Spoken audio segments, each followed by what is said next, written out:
तीसरे भाग में देखिए, दूसरे भाग में हम लोगों ने देखा था कि समाज का पाप नष्ट क्यों नहीं होता है।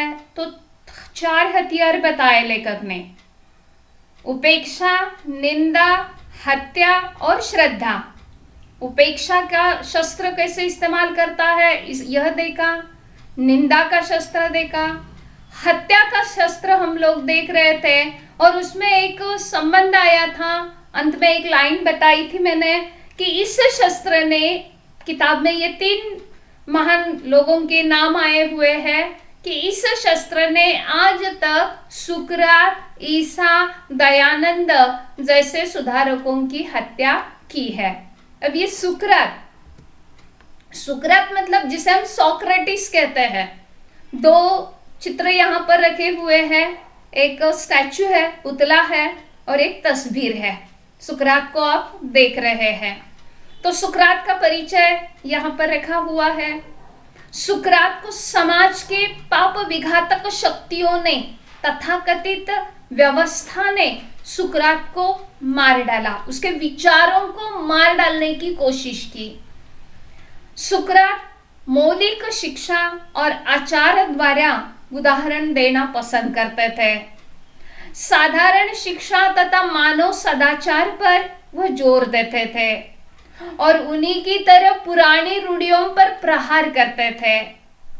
सुकरात एथेंस के बहुत ही गरीब घर में पैदा हुए थे। ज्ञान के समान पवित्रतम कोई वस्तु नहीं है, ये उनके विचार थे।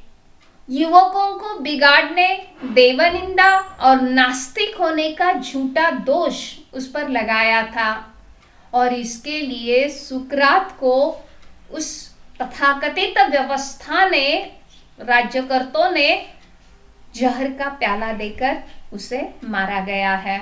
इसकी और सुकरात के बारे में यदि आप विस्तृत जानकारी जानना चाहते हैं तो आप गूगल पर जाकर सर्च कर लीजिए, या मुझे प्रत्यक्ष मेरे साथ वार्तालाप करें तो मैं आप लोगों को बता दूंगी। अब ये बात बता गई सुकरात की। दूसरे है स्वामी दयानंद, उनका एक परिचय आया है। स्वामी दयानंद भी आर्य समाज के संस्थापक के रूप में पूजनीय माने जाते हैं। महात्मा गांधी जैसे कई वीर पुरुष स्वामी दयानंद सरस्वती के विचारों से प्रभावित थे। महान देशभक्त, मार्गदर्शक उन्हें मान लिया जाता है। वेद और उपनिषदों का पाठ किया और संसार के लोगों को उस ज्ञान से लाभान्वित करने का महान कार्य स्वामी दयानंद सरस्वती जी ने किया है। उन्होंने मूर्ति पूजा को व्यर्थ बताया, निराकार ओमकार में भगवान का अस्तित्व है यह कहकर वैदिक धर्म को सर्वश्रेष्ठ बताया। बाल विवाह, पुनर्विवाह, सती प्रथा, वर्ण भेद आदि का इन्होंने विरोध किया था और एकता का संदेश दिया। विधवा पुनर्विवाह, नारी शिक्षा को अधिक जोर दिया था उन्होंने। अंग्रेजी हुकूमत को भी स्वामी जी से भय सताने लगा था। स्वामी जी के वक्तव्य का देश पर गहरा प्रभाव था। स्वामी जी ने कभी अंग्रेजी हुकूमत और उनके ऑफिसर के सामने हार नहीं मानी थी।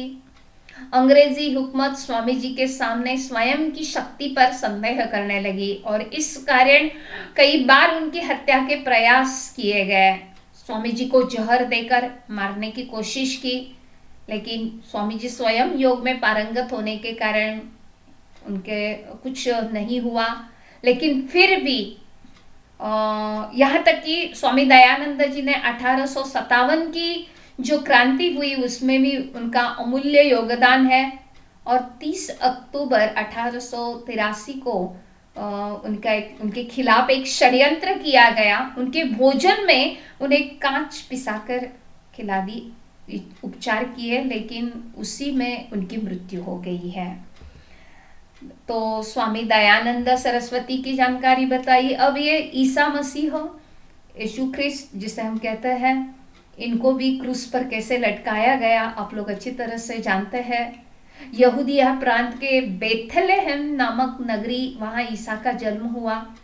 यहूदियों के कट्टरपंथी धर्मगुरु जो थे इन्होंने ईसा का बहुत विरोध किया। उन्हें ईसा में मसीहा जैसा कुछ खास नहीं लगा। उन्हें अपने कर्मकांडों से प्रेम था। ईसा मसीह खुद को ईश्वर पुत्र बताते तो उनके लिए ये भारी पाप था। इसलिए उन्होंने उस वक्त के रोमन गवर्नर पिलातुस को इसकी शिकायत कर दी। रोमनों को भी हमेशा यहूदी क्रांति का डर रहता था, इसलिए कट्टरपंथियों को प्रसन्न करने के लिए पिलातुस ने ईसा को क्रूस पर मौत की दर्दनाक सजा सुनाई। ईसाइयों का मानना है कि क्रूस पर मरते समय ईसा मसीह ने सभी इंसानों के पाप स्वयं पर ले लिए थे और इसलिए जो भी ईसा में विश्वास करेगा उसे ही स्वर्ग मिलेगा। मृत्यु के 3 दिन बाद ईसा वापिस जी उठे और 40 दिन बाद सीधे स्वर्ग चले गए। ईसा के 12 शिष्यों ने उनके नए धर्म को सभी जगह फैलाया। यही धर्म ईसाई धर्म कहलाता है। तो इसी प्रकार ईसा को भी इन तथाकथित व्यवस्था ने उसके विचारों की हत्या की है। इसी प्रकार इस हत्या रूपी शस्त्र ने इन लोगों की बलि गई है। सुकरात का उदाहरण दिया, स्वामी दयानंद का उदाहरण दिया और ईसा मसीह का उदाहरण दिया कि समाज इन लोगों की विचारों को नष्ट करने के लिए उन लोगों को मारता है, उनकी हत्या करता है। अब हमारा अंतिम शस्त्र है श्रद्धा का शस्त्र। ये पापी लोग इस चौथे शस्त्र का कैसे इस्तेमाल करते हैं देख लेते हैं। अब हम पहले पाठ पढ़ते हैं, बाद में उसका विश्लेषण देखते हैं। पाप कांपता है और अब उसे लगता है कि इस वेग में वो पीस जाएगा, बिखर जाएगा। तब पाप अपना ब्रह्मास्त्र तोलता है और तोलकर सत्य पर फेंकता है। यह ब्रह्मास्त्र है श्रद्धा।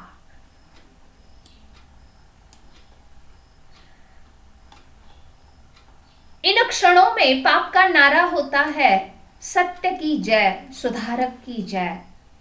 अब वह सुधारक की करने लगता है चरण वंदना और उसके सत्य की महिमा का गान और बखान। सुधारक होता है करुणाशील और उसका सत्य सरल विश्वासी। वह पहले चौंकता है, फिर कोमल पड़ जाता है और तब उसका वेग बन जाता है शांत और वातावरण में छा जाती है सुकुमारता। पाप अभी तक सुधारक और सत्य के जो स्तोत्र पढ़ता जा रहा था उनका करता है यूं उपसंहार।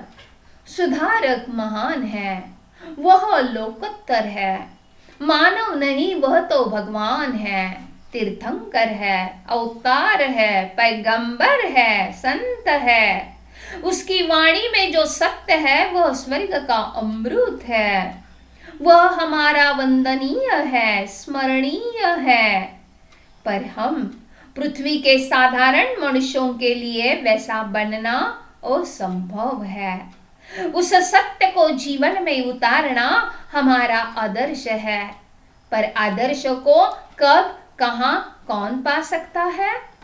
और इसके बाद उसका नारा हो जाता है महाप्रभु सुधारक वंदनीय है, उसका सत्य महान है, वह लोकोत्तर है। यह नारा ऊंचा उठता रहता है, अधिक से अधिक दूर तक उसकी गूंज फैलती रहती है। लोग उसमें शामिल होते रहते हैं, पर अब सबका ध्यान सुधारक में नहीं, उसकी पाप लोकोत्तरता में समाया रहता है। सुधारक के सत्य में नहीं, उसके सूक्ष्म से सूक्ष्म अर्थों और फलितार्थों के करने में जुटा रहता है। अब सुधारक के बनने लगते हैं स्मारक और मंदिर और उसके सत्य के ग्रंथ और भाष्य। बस यही सुधारक और उसके सत्य की पराजय पूरी तरह हो जाती है। पाप का यह ब्रह्मास्त्र अतीत में अजय रहा है और वर्तमान में भी अजय है। कौन कह सकता है कि भविष्य में कभी कोई इसकी अजेयता को खंडित कर सकेगा या नहीं?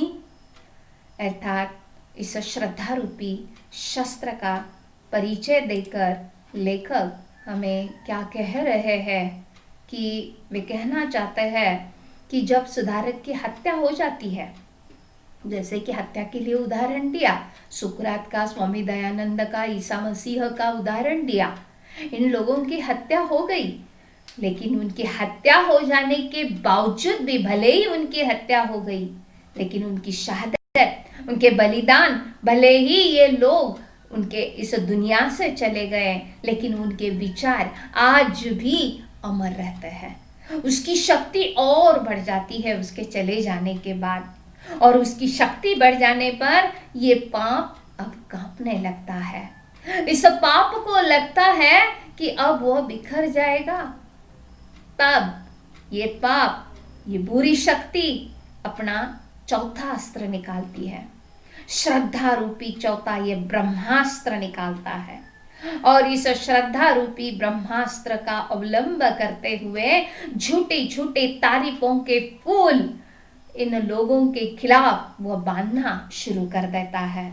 और ऐसे समय पर वह क्या कहता है कि सत्य की जय, उसके नारे शुरू हो जाते हैं। श्रद्धा रूपी झूठा झूठा ढोंग सभी लोगों के, आम जनता के सामने निकाल करना शुरू कर देता है, और वह कहता है कि सत्य की जय, सुधारक की जय। वह सुधारक की प्रशंसा करते हुए कहता है कि सुधारक मानव नहीं, प्रत्यक्ष भगवान का अवतार है, तीर्थंकर है, पैगंबर है, संत है, वह वंदनीय है, संस्मरणीय है, पर हम साधारण मनुष्य के लिए वैसा बनना असंभव है। उनके द्वारा कथित सत्य को हमारे जीवन में उतारना असंभव है।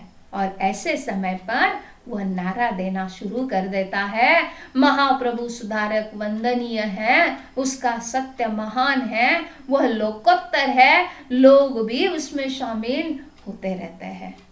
असलियत में ये लोग झूठी श्रद्धा दिखाकर, उनके पुतले बनाकर, जयंतियां मनाकर सुधारक को सामान्य नहीं बल्कि महान बनवाया तो जाता है, लेकिन उनके विचार दफनाकर, उनके विचारों को नष्ट करने का प्रयास कर देते हैं। सिर्फ उनकी मूर्ति पूजा, व्यक्तित्व की पूजा वे करते रहते हैं। इस प्रकार ये पाप विजयी और अविनाशी बन जाता है।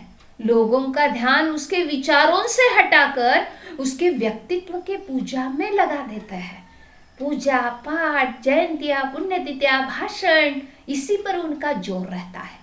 असलियत में उनके विचारों का लोग कैसे अनुकरण नहीं करेंगे, इसी के पीछे ये पाप लगा रहता है। इस प्रकार लेखक कन्हैयालाल मिश्र प्रभाकर जी ने पाप के इन 4 हथियारों का परिचय देकर समाज में व्याप्त बुराइयों का पर्दाफाश किया, और इस सच्चाई से हमें आगाह कर दिया है कि आज तक इस समाज में ये अधर्म, ये पाप, ये बुराई, ये विकृतियां क्यों बनी हुई है।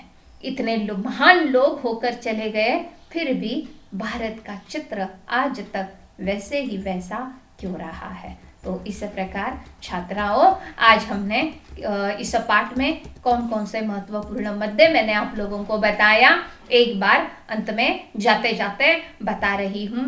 सबसे पहले मैंने आप लोगों के लिए लेखक का परिचय दिया, कन्हैयालाल मिश्र प्रभाकर जी के चित्र के साथ उनकी रचनाओं का परिचय दिया है, हिंदी साहित्य की निबंध विधा का परिचय दिया। इस पाठ के माध्यम से लेखक क्या कहना चाहते हैं, क्या संदेश है इस पाठ के पीछे, क्या उद्देश्य है, आप लोगों को कौन सी सीख मिलती है इस निबंध को पढ़कर, यह बताया।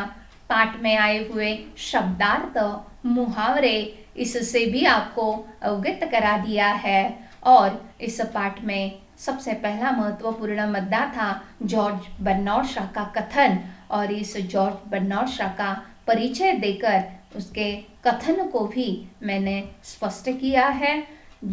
उसके बाद पाप की शक्ति का परिचय दिया लेखक ने, और बताया कि समाज में से आज तक इन बुरी शक्ति क्यों नहीं चली गई है। इस बुरी शक्ति या पाप की शक्ति के पीछे 4 अस्त्र, उसमें उपेक्षा, इन चारों अस्त्रों का मैंने परिचय दिया आप लोगों को। उपेक्षा का अस्त्र, निंदा का अस्त्र, हत्या का अस्त्र, और इस हत्या के अस्त्र में सुकरात म्हणजे यानी सोक्रेटिस, स्वामी दयानंद, ईसा मसीह, इन तीनों के उदाहरण देकर तथाकथित व्यवस्था ने इन तीनों की हत्या करके उनके विचारों को मिटाने की कोशिश कैसे की, यह मैंने आप लोगों को बता दिया। और अंतिम शस्त्र, अंतिम अस्त्र ये पापी तथाकथित व्यवस्था कौन सा अपना लेती है, तो श्रद्धा।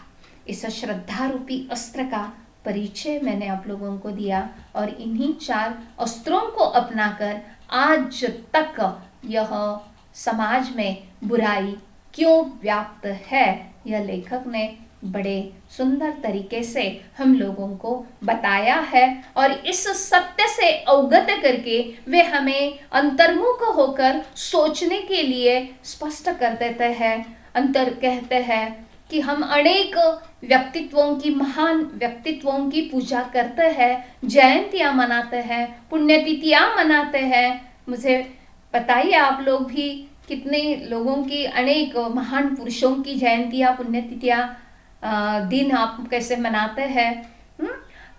इसका वार्तालाप भी हम एक सत्र रखेंगे, लेकिन मुझे लगता है कि प्रत्येक इस प्रकार एक उपक्रम हम लोग रख लेंगे कि जयंती और पुण्यतिथि के अवसर पर उनके कौन से महान विचार आप लोगों को मालूम है, और आप उनके कौन से विचार पर गौर करते हैं और उसका प्रत्यक्ष अवलंब आप करते हैं।